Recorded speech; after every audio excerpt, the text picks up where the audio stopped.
होद्दार group of education में आपका हार्दिक अभिनंदन, स्वागत है। सभी विद्यार्थियों को गुड मॉर्निंग। आज हम लोग अध्ययन कर रहे हैं लिंग विद्यालय समाज की फर्स्ट यूनिट का लास्ट चल रहा है। तो इसमें आता है अक्षमता संबंधी रूढ़ियों की समालोचना एवं समानता तथा निष्पक्षता। तो 4 पॉइंट तो इसमें हम लोगों ने पीछे अध्ययन कर लिया गया है। ये 5वां है, जाति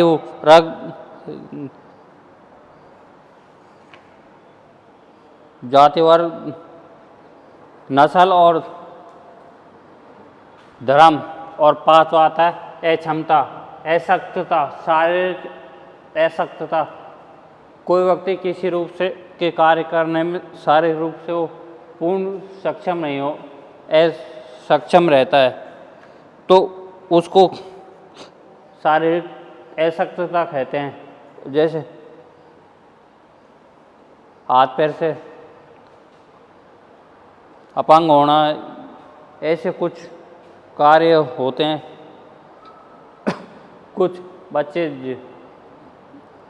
जन्मजात ऐसी बीमारियों के साथ उत्पन्न होते हैं, कुछ बाद में बहुत सारी बीमारी या एक इंसान में होती है तो उनके द्वारा अपंग हो जाते हैं या शारीरिक जो कार्य करने में असक्षम रहते हैं।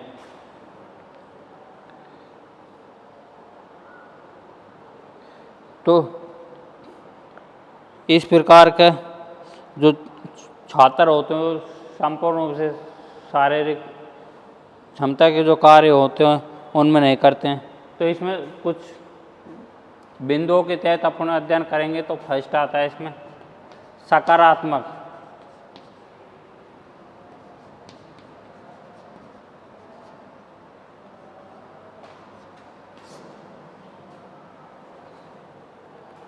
दृष्टिकोण का विकास।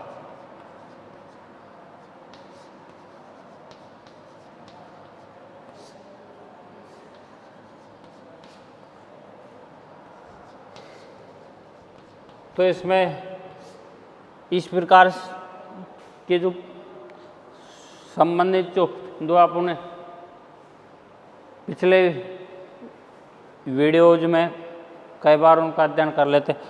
सकारात्मक जो अपने देखने की, सोचने की जो दृष्टि है वो सकारात्मक होनी चाहिए सिर्फ कार्य को।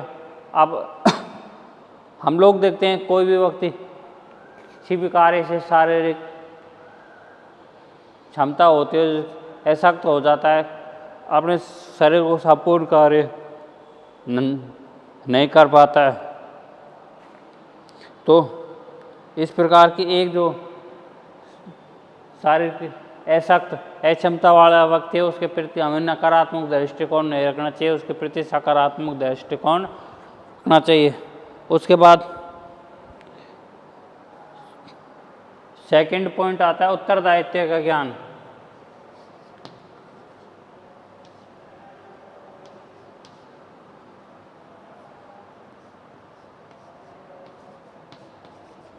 दायित्व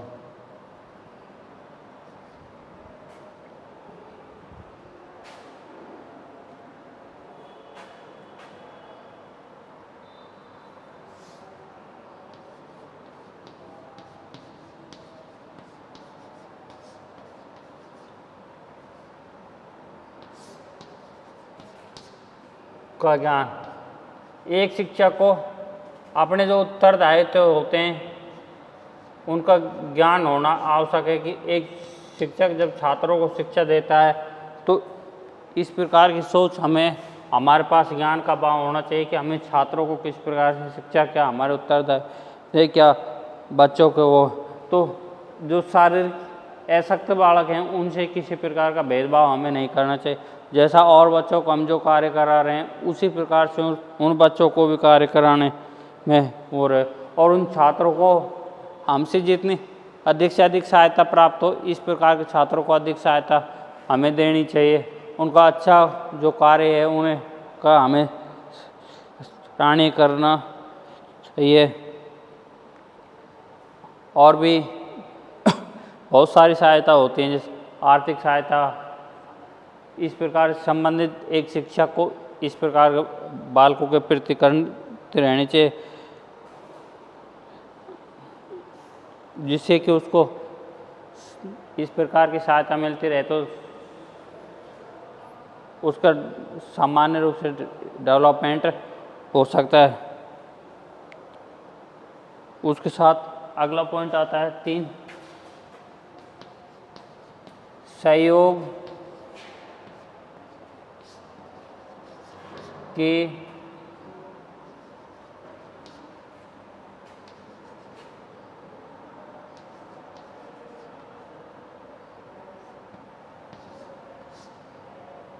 प्रवृत्ति का विकास।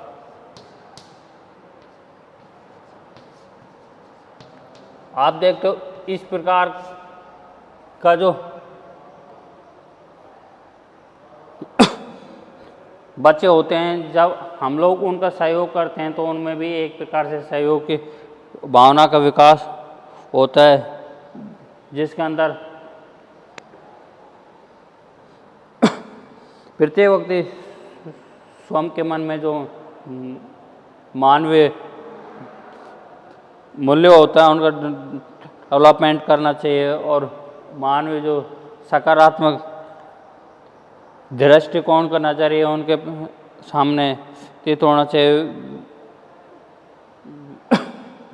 विद्यालय में विकलांग एवं ऐसा छात्रों को आत्मीय व्यवहार का प्रदर्शन सकते हैं।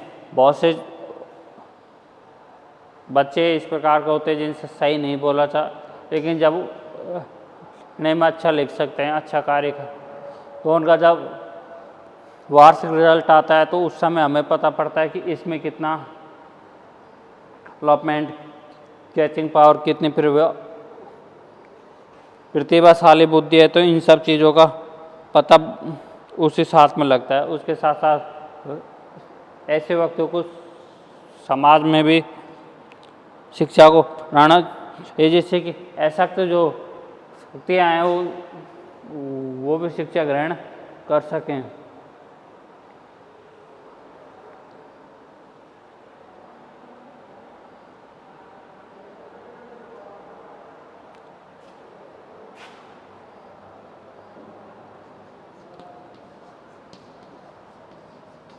मानवीय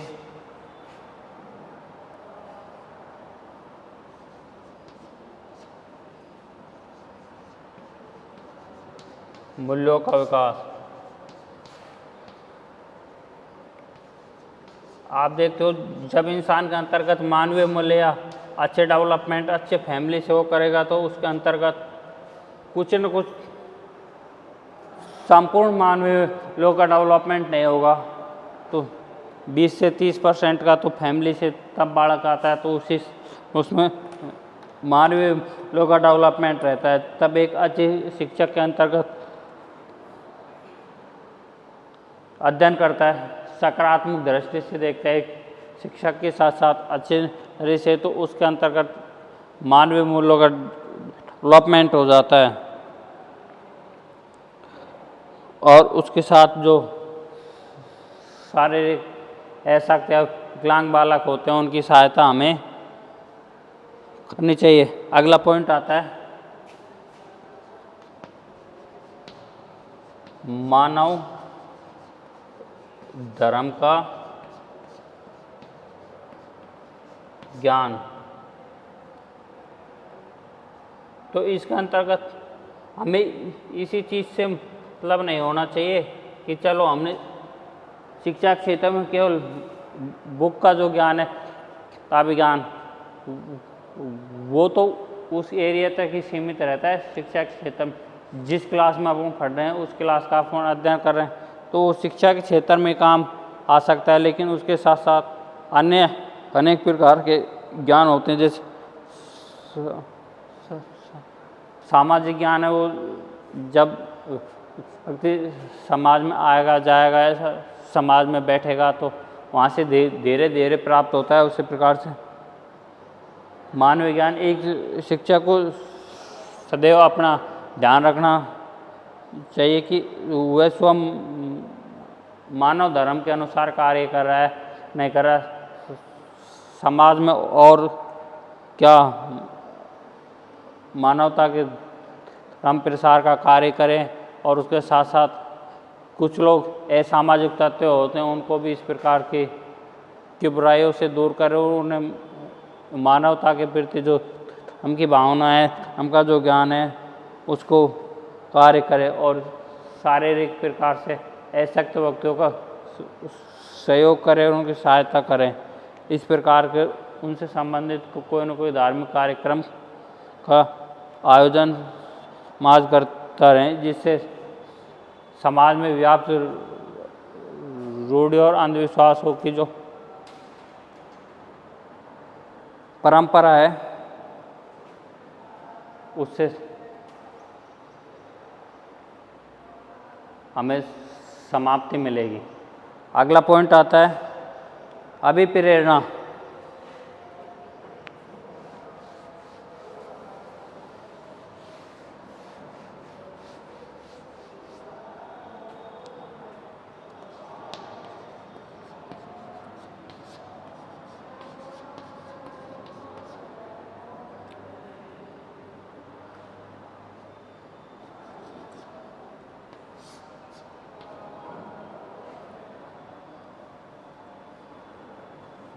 अभिप्रेरणा, जैसे प्रेरणा हमें मिलती है उसी प्रकार की प्रेरणा सभी प्रकार के लोगों को मिले।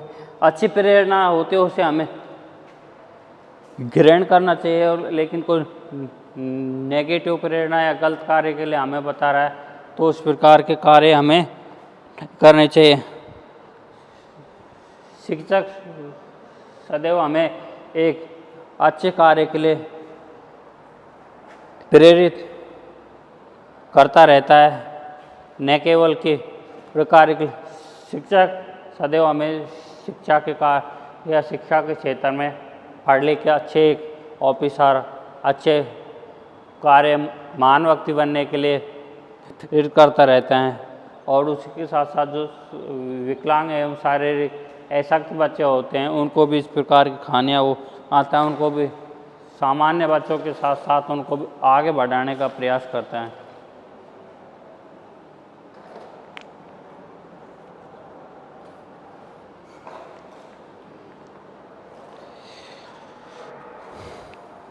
इसके बाद अगला जो अपना पॉइंट है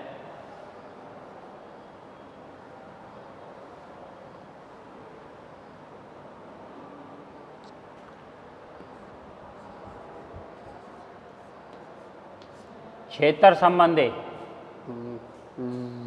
रूढ़िवादियों की समालोचना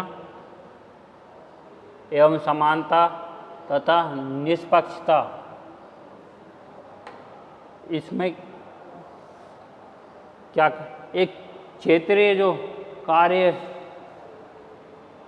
होते हैं, एक क्षेत्र का जो कार्यक्रम होता है वो इसके अंतर्गत आता है। आप देखते हो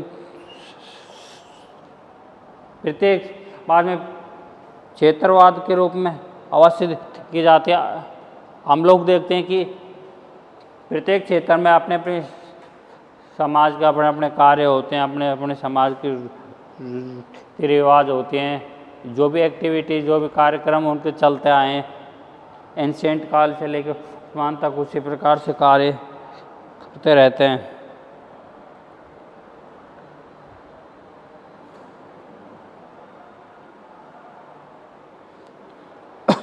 तो इस प्रकार की जो क्षेत्रीय क्षमता है या क्षेत्रीय जो डेवलपमेंट है वो तभी, लेकिन उसको भी कुछ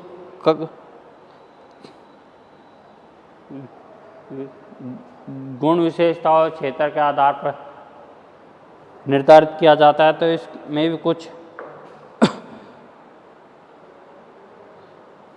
वो है। इसके फर्स्ट आता है क्षेत्रीयता की भावना का समापन।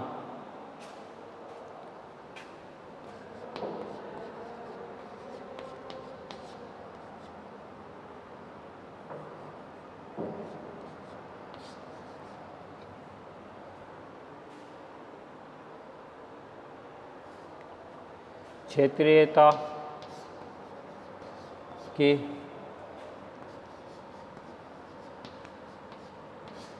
भावना का समापन।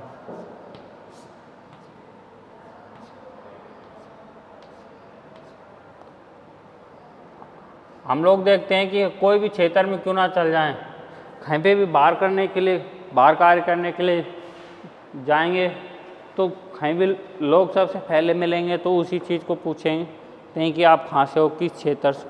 तो जब दूसरा इंसान इस चीज़ों को उसके सामने बता, तो जब वो एक ही क्षेत्र उसका मिल जाते हैं तो उनमें क्या क्षेत्रीयवाद की स्थिति उत्पन्न होती है। हमें ऐसा नहीं करना चाहिए कि हम शिक्षित, पढ़े लिखे, अच्छे डेवलपमेंट देश के नागरिक हैं तो हमें जो क्षेत्रीय जो भावना है, हम कहीं पे भी किसी भी क्षेत्र किसी भी एरिया में जाए तो वो क्षेत्रीय भावना को हमें समाप्त करके रखना चाहिए, जबकि एक दूसरे के प्रति ऐसा कोई कार्य हमें देखने को नहीं ना चाहिए। संपूर्ण देश हमारा है, संपूर्ण देश का डेवलपमेंट विकास कर सकते हैं तो धीरे धीरे इस प्रकार की जो क्षेत्रीय भावना है उसको क्षेत्र के रूप में दर्ज करते हैं तो क्षेत्रीय भावना का समापन किया जाना चाहिए। सेकंड है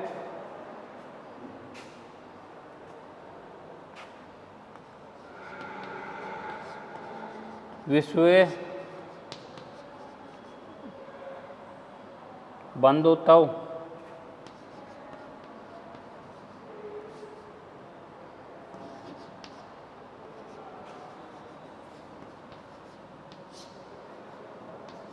का विकास।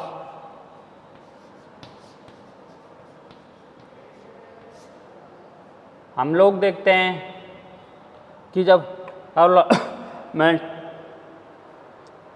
कहीं पे भी बात आती है सबसे पहले हमारी फैमिली की आती है, फिर हमारे गांव की, फिर हमारे, इस हिसाब से धीरे धीरे बढ़ता जाता है कार्यक्रम। ऐसा नहीं होना चाहिए इस संपूर्ण विषय के समान जो जीव हैं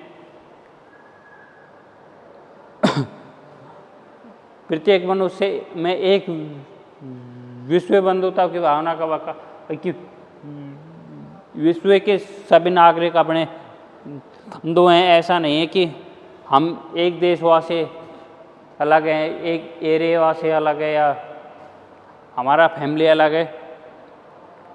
इस प्रकार की वो नहीं होनी चाहिए। हमें हमारे डेवलपमेंट अच्छे से समझना चाहिए, अच्छे से कार्य करना चाहिए। हमारे देश में बहुत विदेशी आते हैं तो हम उनका सबका सम्मान करते हैं। हम किसी विदेश में जाते हैं तो वो लोग हमारा अच्छी प्रकार से सम्मान करते हैं। तो ये क्या है कि एक विश्व बंधुता की भावना की ओर अग्रसर है और इसको हमें धीरे धीरे समाप्त करना होगा। अगला पॉइंट है मानवता का विकास।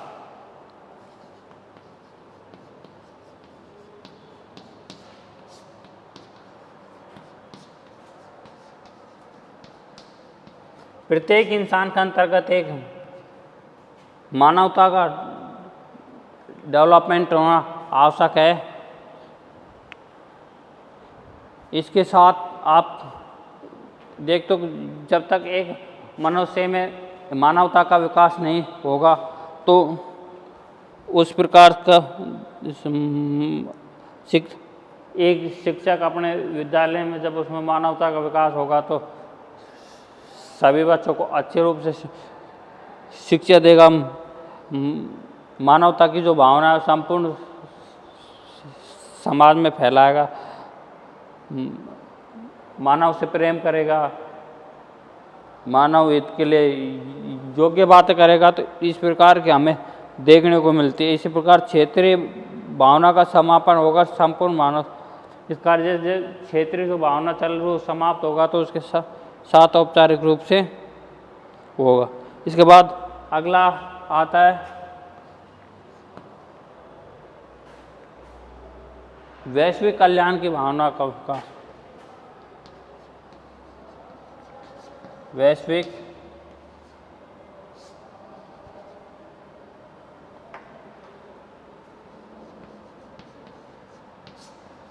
कल्याण की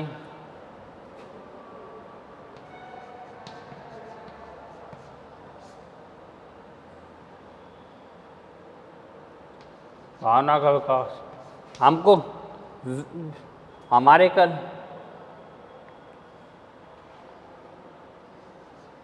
हमारे कल्याण से हमारा कार्य सफल नहीं होगा, हमारे उससे हमारा देश सबको के वैश्विक संपूर्ण विश्व का कल्याण होना चाहिए, भला होना चाहिए, इस प्रकार की सोच हमारे होनी चाहिए। और उसके साथ ही अनेक प्रकार से वैश्विक कल्याण के लिए हमें चर्चा करनी चाहिए, गोष्ठी सेमिनार वगैरह होते रहते हैं। तो इन सब चीज़ों के हमें ध्यान आकर्षित करना चाहिए। ऐसा नहीं है कि हम हमारे स्वयं के लिए जो कोई कार्य करेंगे तो उससे हमारी पूर्ति हो सकती है, लेकिन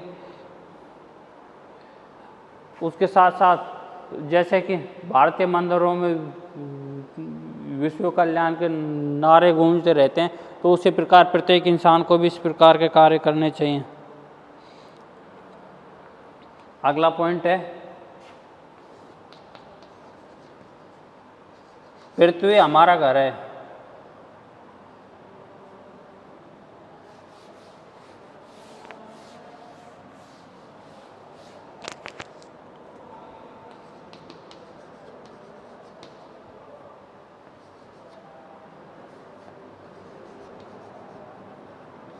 पृथ्वी प्रत्येक इंसान का घर है। सारा मनुष्य पृथ्वी पर वास करता है।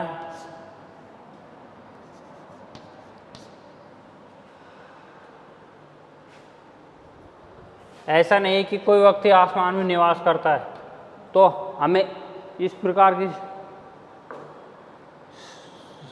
एक शिक्षक जो संपूर्ण स्कूल के बालकों को अपना बालक मानता है, इसलिए हम देखते हैं कि संपूर्ण पृथ्वी हमारा रहे। ऐसा नहीं हो सकता कि पृथ्वी पर पाई जाने वाली प्रत्येक वस्तु हमारी वस्ती है, उसका संरक्षण, संवर्धन, उपयोग करना प्रत्येक मनुष्य करता है। तो इस प्रकार से हमें जो पृथ्वी पर जीव जंतु या कोई भी कार्यक्रम वगैरह या तो उनका हमें संरक्षण भी करना चाहिए और हमें आवश्यकता अनुसार उनके उपयोग भी करना चाहिए। उनके लाभ भी हमें इंसान को होते हैं पृथ्वी पर, और हानि भी उसको इंसान की होती है। तो इस प्रकार से संपूर्ण पृथ्वी के बारे में सकारात्मक भाव विचार सोचे। अगला पॉइंट है, समस्त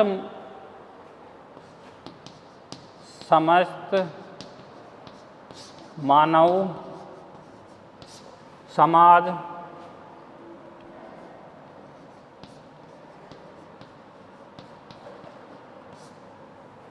हमारा परिवार है।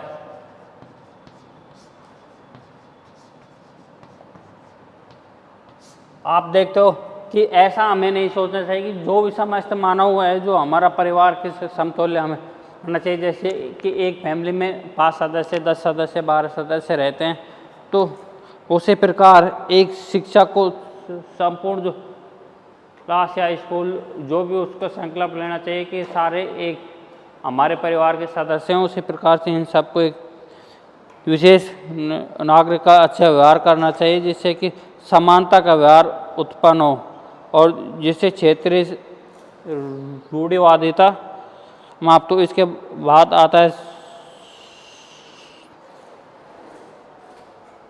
सर्वे जन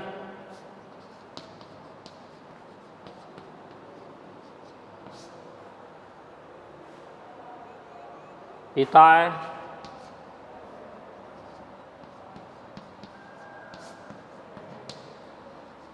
एवं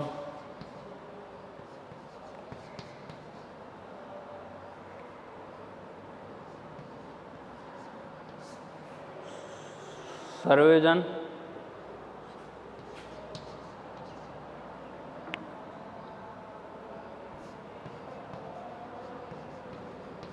सुखाय की भावना का विकास।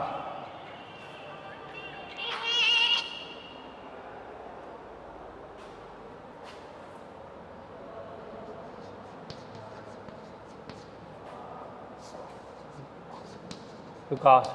आप देखते हो कि ऐसा नहीं होना चाहिए कि सर्वजन कोई भी चीज़ का हित हमारे लिए स्वयं के लिए नहीं होना चाहिए, सभी के लिए होना चाहिए।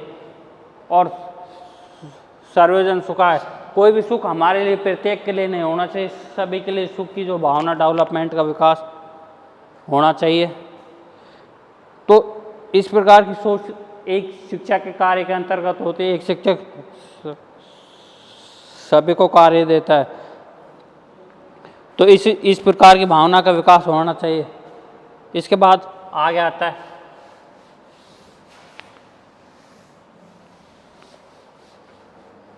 ट्रांजैक्शन एवं मुद्दे परिस्थिति।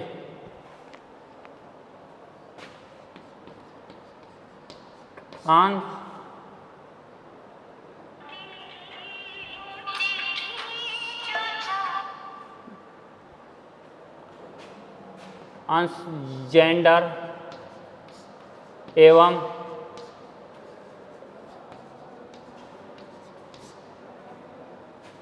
मुद्दे परिस्थिति।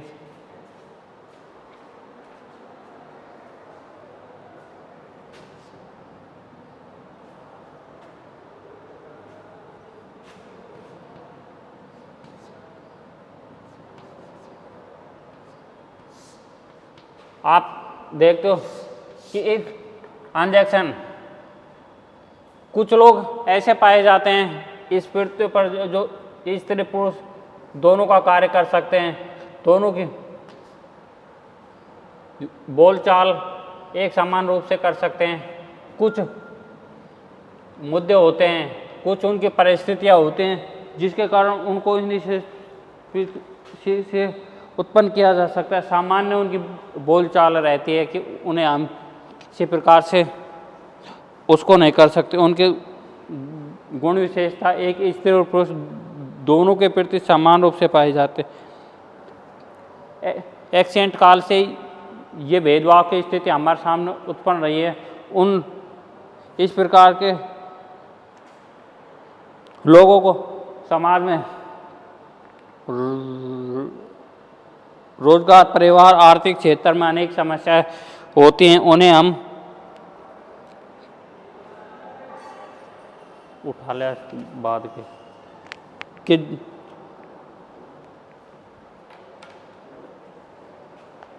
जीवन काल में भी कठिन कार्य माना जाता है। इसी प्रकार के वक्तों को किन्नर कहते हैं। और उसके साथ साथ इस प्रकार के जो ट्रांसजेंडर और उनकी जो स्थिति परिस्थितियाँ होती हैं उनमें बहुत सारी समस्या उनके सामने उत्पन्न होती है। रोजगार की है, समाज की है, उसके साथ साथ कोई भी त्यौहार वगैरह इस प्रकार के जो कार्य हो उनमें सभी प्रकार से बहुत समस्याओं को सामना करना पड़ता है। तो इस प्रकार की स्थिति हमारे सामने उपस्थित नहीं हो तो ये एक कार्य इसको धीरे धीरे हमें समाप्त करना चाहिए। इसी के साथ फर्स्ट यूनिट समाप्त होती है। अगली वीडियो से सेकंड यूनिट का अध्ययन करेंगे। सभी विद्यार्थियों को थैंक यू।